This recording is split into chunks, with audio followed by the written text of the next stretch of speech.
अस्सलाम वालेकुम। Welcome to my channel learn math with Maryam. अफाकसन सीरीज़ क्लास 7 मैथमेटिक्स। आज हमने एक्सरसाइज 6.2 स्टार्ट करनी है। Question number 1, write down whether the following sentence are open और क्लोज्ड। हमने देखा था ओपन सेंटेंस कौन से होते हैं, क्लोज कौन से होते हैं। एक दफ़ा रिवाइज कर लेते हैं। हमारे पास ओपन सेंटेंस यहाँ पर exact A mathematical sentence, closed sentence, which could be either true or false.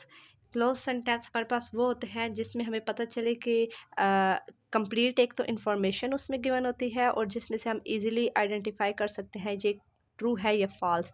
Open sentence में मुकम्मल इन्फॉर्मेशन हमें गिवन नहीं होती, इसलिए हम डिसाइड नहीं कर सकते कि ये ट्रू है या फॉल्स है। तो इन क्वेश्चंस को बारी बारी अब हम देखते हैं। पहला क्वेश्चन है 3 + 5 = 8। अब देखें हमारे पास ये ओपन है या क्लोज है। अगर हम 5 + 3 करें तो हमारे पास 8 आता है। 8 = 8, तो ये हमारे पास क्या है, ये ट्रू है। तो ये हमारे पास क्लोज्ड सेंटेंस है हमारे पास। उसके बाद x - y = 1। x भी हमारे पास वेरिएबल है, y भी वेरिएबल है, दोनों हमारे पास अननोन है। तो ये हमारे पास क्या आ जाएगी, ओपन सेंटेंस। a + 2 = 6। अब a हमारे पास वेरिएबल है, इसकी कोई वैल्यू गिवन नहीं है। ये हमने मालूम करनी है कि इधर क्या नंबर होगा जो 2 उसमें प्लस हो तो 6 आएगा। अब ये कंप्लीट इन्फॉर्मेशन हमें गिवन नहीं है, तो ये भी हमारे पास क्या होगा, ओपन सेंटेंस। नेक्स्ट डी है 7 - y = 12। अब y हमारे पास यहाँ पर क्या है, वेरिएबल है। यहाँ पर हमें y की वैल्यू गिवन नहीं है, तो ये हमारे पास क्या होगा, ओपन होगा या क्लोज। ये हमारे पास ओपन सेंटेंस होगा। 3t + 5 = 9। 3 के साथ हम कौन सा नंबर मल्टीप्लाई करें, फिर उसमें +5 करें तो हमारे पास 9 आए। तो अब हमारे पास t भी एक हमारे पास वेरिएबल है, तो इसलिए ये भी हमारे पास क्या होगा, open sentence. x + 7 = 2x।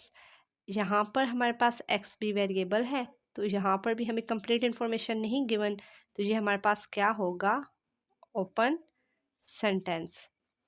2 - t = 1। t हमारे पास क्या है, t हमारे पास एक अननोन वेरिएबल है, तो ये हमारे पास क्या होगा, ओपन सेंटेंस। 7 - 12 = -5। अब हम -12 में से +7 को हम इसे करेंगे solve. -12 + 7 plus minus minus minus करेंगे। 12 में से 7 गए, हमारे पास क्या आता है, 5। और बड़ी वैल्यू के साथ जो हमारे पास साइन होता है वो हम यूज़ करते हैं। तो ये -5 आया इक्वल -5। तो दोनों साइड्स हमारे पास बराबर हैं, तो ये हमारे पास क्या है, ये ट्रू है। तो ये हमारे पास क्लोज्ड सेंटेंस। नेक्स्ट हमारे पास क्वेश्चन नंबर 2 है। Separate the terms of the following expressions. हमें एक्सप्रेशंस दिए गए हैं, इसमें से हमने टर्म्स को क्या करना है, सेपरेट करना है। पहला है 3x + 7y - 2। अब 3x हमारे पास एक टर्म है, हम कॉमा से सेपरेट करते हैं, +7y एक टर्म है और ये -2 हमारे पास एक टर्म है। तो हमारे पास इस एक्सप्रेशन की टोटल कितनी टर्म्स हैं, हमारे पास 3 टर्म्स हैं। a + 3b + c। a, 3b। अब 3 के साथ हम प्लस ना भी लगाएं तो हमें पता है कि ये पॉजिटिव का 3b है। और कॉमा c, इसके भी 3 टर्म्स हैं। x + 2y - 7। x और कॉमा 2y सेपरेट करेंगे, कॉमा -7, 3 टर्म्स हैं। x² - 2x + 1। x² हमारे पास एक टर्म है, -2x दूसरी टर्म है, +1 हमारे पास थर्ड टर्म है। 2 + x - 8y। 2, x, -8y 3 terms हैं। a³ first term + 8a second term +2 third term. इसका g पार्ट है u² + v² - 2, कॉमा से सेपरेट करेंगे तीनों को।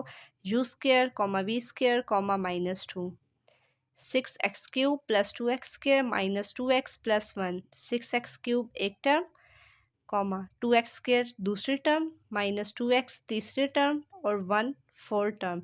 इसकी हमारे पास टोटल कितने टर्म्स हैं? 4 टर्म्स हैं। क्वेश्चन नंबर हमारे पास 3 है। हमें एक एक्सप्रेशंस ये दिए गए हैं, इसमें से हमने लाइक टर्म्स और अनलाइक टर्म्स को सेपरेट करना है। लाइक होता है एक जैसी, अनलाइक जो एक जैसी ना हो। अब 32x² + 10x + x²। अब हमारे पास लाइक टर्म्स वो होती हैं जिनके वेरिएबल भी सेम हो और उनकी पावर भी सेम हो। अब इसमें हमारे पास ये x² है, ये भी x² है, तो ये दोनों क्या हैं? Like terms. और अनलाइक टर्म कौन सी है? 10x। 5w + 12w। हमारे पास वेरिएबल के तौर पे w भी यूज़ हो रहा है, तो w है, ये भी w। पावर दोनों की 1 है, जिसके ऊपर कोई पावर ना हो उसकी पावर 1 होती है। तो ये दोनों हमारे पास लाइक टर्म है और इन्हें हमने सेपरेट किया है कॉमा से। तो अब हमारे पास अनलाइक टर्म इसमें कोई भी नहीं है। 3a³ + 6b³ + c³। तो अब देखें हमारे पास ये a की पावर 3 है, ये b की पावर 3 है, c की पावर 3 है। पावर सेम है लेकिन हमारे पास इनकी बेस डिफरेंट है, मींस के वेरिएबल्स डिफरेंट हैं। तो ये हमारे पास अनलाइक टर्म्स हैं तीनों, इसमें हमारे पास लाइक टर्म नहीं है। 3y + 7y - 10y। अब देखिए हमारे पास ये y है, ये भी y है, ये भी y। बेस सेम है मतलब वेरिएबल सेम है, पावर भी 1 है, सेम है। तो ये तीनों हमारे पास क्या हैं? तीनों हमारे पास लाइक टर्म्स हैं, इसमें अनलाइक टर्म नहीं है। क्वेश्चन नंबर 4 है, right the constant, variable, coefficient and exponent of the variable in the expression. Expression क्या है? 3p² - 2q² + t + 7। अब ये हमें एक्सप्रेशन दिया गया है, इसमें से हमने देखना है वेरिएबल कौन से हैं, कांस्टेंट कौन से हैं, कोफिशिएंट कौन से हैं और एक्सपोनेंट्स कौन से हैं।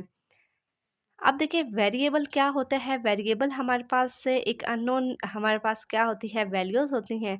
वेरिएबल जैसे कि हमारे पास एक्स वाई जी जिसकी वैल्यूज़ हमें नहीं पता होती। अब इसमें हमारे पास वेरिएबल्स क्या हैं? P Q T. P square हमने क्यों नहीं लिया? क्योंकि पी स्क्वायर हमारे पास कैसे बनता है? पी स्क्वायर का मतलब होता है पी को 2 दफ़ा हमने मल्टीप्लाई किया। तो असल में हमारे पास एग्जैक्ट क्या है? हमारे पास पी है ना, तो पी से पी स्क्वायर बने, तो हमारे पास इसलिए हमने पी यूज़ किया, क्यू यूज़ किया और 3 ये टी। ये तीनों हमारे पास क्या है? वेरिएबल्स है। कांस्टेंट क्या होते हैं? कांस्टेंट हमारे पास वैल्यू होती है। अब इसमें हमारे पास कांस्टेंट क्या है? 7। ये फिक्स होती है, ये चेंज नहीं होती। कोफिशिएंट हमारे पास क्या होता है? कोफिशिएंट वो होता है ऐसा नंबर जो हमारे पास वेरिएबल के साथ मल्टीप्लाई हो, वो क्या होता है? कोफिशिएंट। 3p² के साथ मल्टीप्लाई हो रहा है तो 3 हमारे पास कोफिशिएंट है। इधर -2 हमारे पास कोफिशिएंट है q² का और t के साथ कोई नंबर नहीं है तो इधर हम 1 लगा सकते हैं। तो हमारे पास क्या है? 1 कोफिशिएंट है। एक्सपोनेंट क्या होती है? एक्सपोनेंट को हम पावर भी कहते हैं। तो अब हमारे पास देखें इस p की क्या पावर है? ये 2 है, q की भी 2 है, t की 1 है। तो 2 2 और ये 1 हमारे पास आ गई।